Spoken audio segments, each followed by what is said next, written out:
আজি গোৱালপাৰা জিলাৰ নিজানপুৰত অনুষ্ঠিত হোৱা বিশাল জনসমাৱেশত উপস্থিত থকা সকলো ৰাইজে সংকল্প লওঁ, শপত লওঁ, বসন্ত যে অহা 2026 চনত আমি সাম্প্ৰদায়িক বিজেপি আৰু সাম্প্ৰদায়িক AIDF-ক ব্ৰহ্মপুত্ৰত দলিয়াই পেলাম।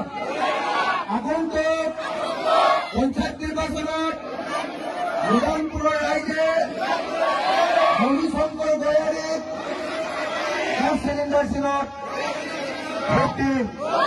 ধন্যবাদ। জয় নিজানপুৰ।